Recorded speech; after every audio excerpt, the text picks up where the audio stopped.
నమస్తే, welcome to cube TV. నేను మీ anchor Charmi. ఈరోజు మనతో పాటు ప్రస్తుతం ప్రముఖ జ్యోతిష్య వాస్తు పండితులు, పంచాంగకర్త, బ్రహ్మశ్రీ డాక్టర్ నాయకంటి మల్లికార్జున శర్మ గారు ఉన్నారు. గురుగారితో మాట్లాడతాం. నమస్కారం గురుగారు. నమస్కారం గురుగారు, మరి క్రోధినామ సంవత్సరంలో వృశ్చిక రాశి వారికి ఎలాంటి ఫలితాలు లభించబోతున్నాయి? తప్పకుండా అమ్మ. ఓం శ్రీ గురుభ్యో నమః. క్రోధినామ సంవత్సరం. ఈ క్రోధినామ సంవత్సరంలో వృశ్చిక రాశి వాళ్ళ యొక్క గ్రహ గమన గతులు ఏ విధంగా ఉన్నాయో ఒకసారి తెలుసుకోవచ్చు మనం. అంటే ముందుగా విశాఖ నక్షత్రం 4వ పాదంలో జన్మించిన వాళ్ళు, అనురాధ నక్షత్రం 1, 2, 3, 4 పాదాల్లో జన్మించిన వాళ్ళు, జ్యేష్ఠ నక్షత్రం 1, 2, 3, 4 పాదాల్లో జన్మించిన వాళ్ళందరూ కూడా వృశ్చిక రాశి జాతకులు అవుతారు. అంటే వృశ్చిక రాశి వాళ్ళకి ఏ విధంగా ఉంది అంటే 8 ఆదాయం 14 ఖర్చుగా ఉంటుంది. అంటే 8 ఆదాయం 14 ఖర్చు అంటే 6 పాళ్ళు తగ్గుతుందని అర్థం. అలానే గౌరవ మర్యాదలకు మనం వస్తే రాజ్యపూజ్యం అనేది 4, అవమానం అనేది 5 ఉంటుంది. అంటే ఇక్కడ 8, 14, 4, 5 అంటే ఆదాయం పెరుగుతుంది. వీళ్ళకి ఆదాయం పెరగదని కాదు. ఇక్కడ వృశ్చిక రాశి వాళ్ళకి ఏంటంటే చతుర్థ స్థానంలో శని యొక్క సంచారం, పంచమంలో రాహు, 6వ స్థానంలో గురువు, ఏప్రిల్ మే నుంచి 7వ స్థానంలో గురువు యొక్క సంచారం వల్ల కొంత అనుకూలమైన ఫలితాలు జరిగే అవకాశం ఉంటుంది. ఎందుకంటే గురువు షష్టమంలో ఉండటం వల్ల తామ్రమూర్తిగాను, సప్తమంలో ఉండటం వల్ల కూడా తామ్రమూర్తిగా కావటం, శని వచ్చేటప్పటికల్లా సువర్ణమూర్తిగాను, అలాంటి రాహుకేతులు కూడా తామ్రమూర్తులుగా ఉంటారు ఇక్కడ. అయితే ఏ విధంగా ఉంటుంది అంటే వ్యవసాయదారులకి కొత్త పంటలు కలిసి వచ్చే అవకాశం బాగా ఎక్కువ ఉంటాం. నూతన సాగు విధానాలు పాటించడం ద్వారా అధిక రాబడి పొందే అవకాశం బాగా ఎక్కువగా ఉంటుంది. అలానే విద్యార్థులు అధిక శ్రమ ద్వారానే ఆశించిన ఫలితాలు పొందే అవకాశం ఎక్కువగా ఉంటుంది. ఎందుకని అనంటే 6వ స్థానంలో గురువు ఉన్నాడు. ఈ అకాడమిక్ ఇయర్లో ఏప్రిల్లో ఎగ్జామినేషన్ అయిపోతాయి. ఈ సంవత్సరం ఈ అకాడమిక్ ఇయర్లో చదువుతున్న వ్యక్తులందరూ కూడా అధిక శ్రమతోటి పాస్ అయ్యే అవకాశం, నెక్స్ట్ సారి కష్టపడాలి, కష్టపడితే మంచి ఫలితాలు వచ్చే అవకాశం కూడా బాగా ఎక్కువ ఉంటుంది. అంటే నెక్స్ట్ ఇయర్ గురుబలం అనేది బాగా పెరుగుతుంటుంది. అలానే వివాహం కాని స్త్రీ పురుషులందరికీ కూడా మే తర్వాత వివాహాలు జరిగే అవకాశాలు బాగా ఎక్కువగా ఉంటాయి. ఎందుకంటే ఇక్కడ 7వ స్థానంలో గురువు ధనకారకుడు, సంతానకారకుడు, సుఖాన్ని భోగాన్ని ఇచ్చేవాడే గురువు. కాబట్టి గురువు 7వ స్థానంలో ఉండటం వల్ల అనుకూలమైన ఫలితాలు జరిగే అవకాశం ఖచ్చితంగా ఉంటుంది.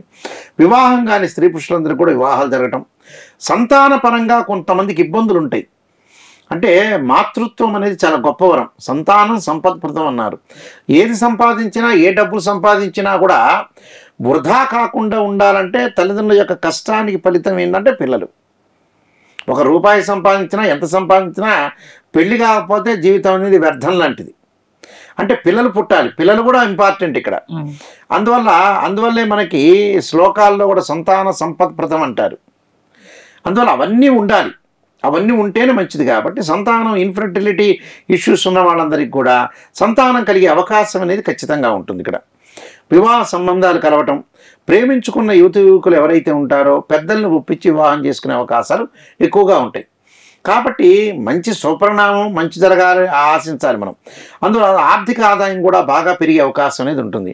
మరి ఆర్థిక ఆదాయం బాగా పెరిగింది గురువుగారు అంటున్నారు నాయకంటి గారు, మరి 8, 14 ఏందని అడిగే వాళ్ళు కూడా చాలామంది ఉంటారు. 8, 14 అంటే ఏంటంటే మనకు ఆదాయం పెరుగుతుంది. ఆదాయం పెరిగిన ఆదాయానికంటే మించిన ఖర్చు అవుతుంది. మించిన ఖర్చు కావడానికి కారణం ఏమిటి? ఇక్కడ గురువు బాగున్నాడు, ధనకారకుడు. అంటే మే నుంచి అనుకూలంగా ఉంటుంది. 1 నెల పాటు మాత్రమే అతని ఖర్చుల్లో అదుపు చేసుకోవాలి. ఆ తర్వాత రోజుల్లో ఖర్చులు అనేవి ఎసెట్స్ రూపంలో మారుతుంది. అంటే ఆస్తుల రూపంలో మారే అవకాశాలు ఎక్కువగా ఉంటాయి. అంటే నూతన వ్యాపారాలు ప్రారంభం చేయటం, నూతన వస్తువులు కొనుగోలు చేయటం, ఇంటి గృహ ఉపకరణాలు వస్తువులు కొనుగోలు చేయటం, అలానే సేవింగ్ చేసుకోవటం, ఇన్సూరెన్స్ పాలసీల్లో పెట్టడం, ఇలాంటివన్నీ కూడా జరగటం వల్ల ఏంటంటే మన డబ్బు అనేది మారే స్థితి అనేది ఒకటి ఉంటుంది. దానిలో తప్పేం లేదు, సేవింగ్ చేసుకోవడం తప్పేం లేదు కదా. అందువల్ల వ్యాపార విషయంలో కూడా చాలా అనుకూలంగా ఉంటుంది. అధిక ఆదాయం పొందే అవకాశం బాగా ఎక్కువ ఉంటుంది. సాంకేతిక రంగాల్లో కూడా కొన్ని విప్లవాత్మకమైన మార్పులు వచ్చి వీళ్ళకి ఆదాయం కలిగే అవకాశం ఉంటుంది. కొందరు వ్యతిరేక ఫలితాలు కూడా ఉంటాయి కొంతమందికి. అంటే వాళ్ళ మీద బ్లేమ్ చేసే వాళ్ళు కూడా చాలామంది ఉంటారు. అవన్నీ కూడా పట్టించుకోకుండా ముందుకు వెళ్ళాలి. అంటే అవమానం చేయటం, అంటే గౌరవ ప్రతిష్టలకు భంగం కలిగే అవకాశాలు ఉంటాయి. రాజకీయ రంగం వాళ్ళకు కూడా సంఘంలోకి గౌరవ కీర్తి ప్రతిష్టలు బాగా పెరిగే అవకాశం ఉంటుంది. తోటి వారితోటి అభిమానంగా చూసే అవకాశం ఉంటుంది. స్త్రీలు పుణ్యక్షేత్ర దర్శనము, వివాహ శుభ కార్యక్రమాలు పాల్గొనే అవకాశం ఉంటుంది. కుటుంబ వ్యక్తులతోటి అనవసరమైన గొడవలు దేక్కుండా ఉండటం చాలా మంచిది. ఎందుకంటే వీళ్ళకి చిన్నపాటి శ్రమకే కొంత అలసిపోయే అవకాశం అనేది ఈ సంవత్సరం ఉంటుంది. అంటే ఆరోగ్యాన్ని కాపాడుకోవాలి, అనవసరపు గొడవల్లో చిక్కుల్లో వాటిల్లో మానసికంగా ఆందోళన పడకూడదు. అంటే ఆర్థిక విషయాల్లో కూడా చాలా జాగ్రత్తగా ఉండాలి. అనే వస్త్రధారణ వల్ల లాభం, వస్త్రాలు కొనుగోలు చేసే అవకాశం బాగా ఎక్కువ ఉంటుంది. శారీరకంగా మానసికంగా కొంత శ్రమ పట్టడం, అలానే కొంత వాత బాధలు కలగటం, అలానే కొన్ని విషయాల్లో ఏంటంటే కొంత మంచి జరిగే అవకాశం అనేది ఉంటుంది. అంటే ఆర్థిక పరంగా, వ్యాపార పరంగా, ఉద్యోగ పరంగా అనుకూలంగా ఉంటుంది. అలానే విదేశాలకు వెళ్ళటం, ఒక ఊరి నుంచి ఇంకో ఊరికి మారే అవకాశాలు, నూతన వస్తువులు, వాహనాలు కొనుగోలు చేసే అవకాశం కూడా ఉంటుంది. అంటే సప్తమంలో గురువు మంచివాడు. అంటే 2, 5, 7, 9, 11 స్థానాల్లో గురువు ఉంటే మంచివాడని శాస్త్రం చెప్తుంది. ఇక్కడ గురువు బాగుండటం వల్ల కళ్యాణం జరిగే అవకాశం అనేది ఉంటుంది ఈ రాశి వాళ్ళకి. కానీ వీళ్ళకి వృశ్చిక రాశి వాళ్ళకి చతుర్థ స్థానంలో శని వల్ల కొంతమంది భయభ్రాంతులు చెందుతుంటారు. కానీ నెక్స్ట్ ఇయర్ మార్చి 29వ తారీఖు, అంటే 2025 మార్చి 29వ తారీఖున శని వాళ్ళకి మీనరాశిలో సంచారం చేస్తాడు. అంటే కుంభరాశి నుంచి మీనరాశిలోకి వెళ్ళిపోవటం వల్ల ఈ వృశ్చిక రాశి వాళ్ళకి ఇప్పుడు చతుర్థ స్థానంలో, అంటే వృశ్చికం, ధనుస్సు, మకరం, కుంభం చతుర్థ స్థానంలో ఉన్న శని పంచమ స్థానంలోకి వెళ్ళిపోతాడు. కొద్దిగా వెసులుబాటు అనేది ఉంటుంది. అంటే చతుర్థంలో ఉన్న ఇప్పుడు పంచమంలోకి వెళ్ళిపోతాడు. పంచమంలోకి వెళ్ళిపోయిన కొంత స్థానచలనం ఉంటుంది. ఇప్పుడు కూడా స్థానచలనం అనేది కొంత మార్చడం అనేది కొద్ది పరంగా ఉంటుంది, అంటే ఎక్కువగా ఉండదు. కానీ ఇక్కడ శని యొక్క ఇది తగ్గుతూ ఉంటుంది. తగ్గే సమయంలో ఏం చేస్తారంటే అర్ధాష్టమ శని అంటారు. ఈ అర్ధాష్టమ శనిలో ఆరోగ్యపరంగా జాగ్రత్త ఉండాలి. ఏకాదశ స్థానంలో కేతు యొక్క సంచారం వల్ల జ్ఞానం పెంపొందించడం, వృత్తి ఉద్యోగ రంగాలు విశేషమైన కృషి, మంచి ఎవరు చెడు ఎవరు అనే ఆలోచన సరళి అనేది కూడా బాగా పెరిగే అవకాశం ఉంటుంది. రాజదర్శనం, ఇష్టమైన వ్యక్తులతోటి కలవటం, ప్రయాణాల వల్ల లాభం, సుప్రసిద్ధమైన వ్యక్తులతోటి కూడా కలిసే అవకాశాలు ఎక్కువగా ఉంటాయి. అలానే రవి, బుధ, శుక్రగ్రహాలు ఒక 30 రోజుల పాటు ఒక రాశి నుంచి మరొక రాశికి మారటం, కుజుడు 45 రోజుల పాటు ఉంటాడు. అంటే వేగవంతంగా పనులు జరగటం, అలానే కార్యసాధన జరిగే అవకాశం ఎక్కువ ఉంటుంది. కీర్తి ప్రతిష్టలు కూడా బాగా పెరిగే అవకాశం, డబ్బులో కొంత పొదుపు పాటించి ఆరోగ్యపరంగా కొంత ఇబ్బందులు లేకుండా జాగ్రత్తగా కొన్ని ప్రత్యేకంగా పరిహారాలు చేసుకుని ముందుకెళ్తే మంచిదమ్మా. గురుగారు, మరి ఎలాంటి పరిహారాలు చేయాలి వీళ్ళు? తప్పకుండా అమ్మా. పరిహారాలు చేయటంలో ముందు ముఖ్యంగా వాళ్ళు శరీరే జర్జరీభూతే వ్యాధిగ్రస్తే కలేబిరి ఔషధం జాహ్నవీతోయం వైద్యో నారాయణ హరి అనే మంత్రాన్ని, అలానే పరమేశ్వరుడు యొక్క ఆరాధన, ద్వాదశ జ్యోతిర్లింగాల్లో యొక్క దర్శనం చేయటము, శని కుజులకి విశేష శాంతులు చేయటం, అంగారక యుద్ధశక్తి అస్థాయి ధీమే తన్నో భౌమ ప్రచోదయాత్ అనే మంత్రాన్ని చక్కగా రాహుకాలంలో దీపం పెట్టడం వల్ల కూడా మంచి సుఫలితాలు జరిగే అవకాశం ఖచ్చితంగా ఉంటుంది. మిథున రాశి వాళ్ళకి 5 ఆదాయం 5 ఖర్చుగా ఉంటుంది.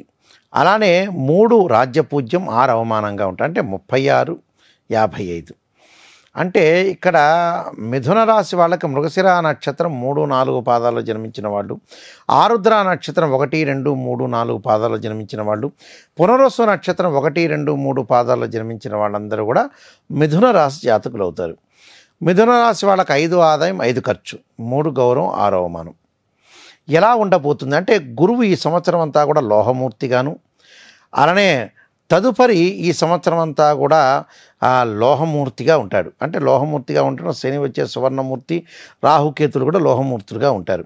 అయితే ఈ రాశికి ఈ వారం అంతా కూడా, ఈ సంవత్సరం అంతా కూడా కొంత అనుకూలంగా ఏర్పడే అవకాశం ఉంటుంది. అలానే కొన్ని రంగాల వారికి వృద్ధి చెందటం ఒకటి, అలానే మంచి వృద్ధి, విద్యార్థులకు ప్రయత్నం చేస్తే అనుకూలంగా ఉండటం జరిగే అవకాశం ఉంటుంది. అభివృద్ధి, నూతన వ్యాపారాల వృద్ధి, అలానే ఉద్యోగస్తులకు అనుకూలమైన చోట ట్రాన్స్ఫర్ కావటం, అధికారుల చేత మన్ననలు పొందే అవకాశాలు బాగా ఎక్కువ ఉంటాయి. అంటే వ్యవసాయ రంగం వాళ్ళకు కూడా అనుకూలమైన ఫలితాలు జరిగే అవకాశం ఖచ్చితంగా ఉంటుంది. అయితే ఇక్కడ గ్రహస్థితి విషయానికి మనం ముందుగా వెళితే, మిథున రాశి వాళ్ళకి ఏప్రిల్ 30వ తారీఖు వరకు లాభస్థానంలో గురువు, తర్వాత వ్యయస్థానంలోకి గురువు రావటం, అలానే వీళ్ళకు వచ్చేటప్పటికల్లా భాగ్యస్థానంలో శని, చతుర్థ స్థానంలో కేతు యొక్క సంచారం, అలానే దశమ స్థానం రాహు యొక్క సంచారం.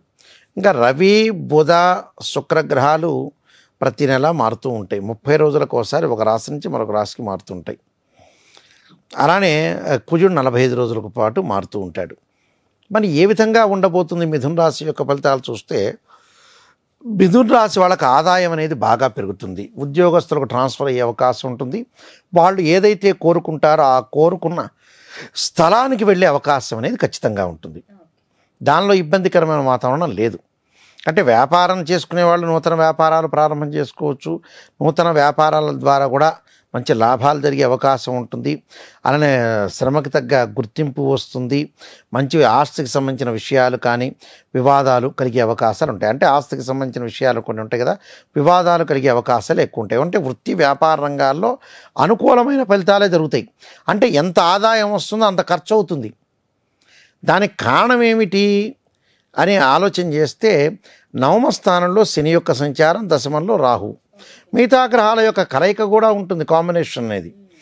దానివల్ల ఆదాయం అనేది మెరుగవుతుంది. ఆదాయం మెరుగైనా కూడా డబ్బు అనేది అసెట్స్ రూపంలో మారిపోతుంటుంది. అంటే ఇళ్ళు కొనుగోలు చేయటం, వ్యవసాయ భూమి కొనుగోలు చేయటం, బంగారు ఆభరణాలు కొనుగోలు చేయటం ఒకటి, కొన్ని శుభవార్తలు, వ్యవహారాలు, పిల్లల యొక్క పెళ్ళిళ్ళు, ధనవృద్ధి కూడా ఉండే అవకాశం ఉంటుంది.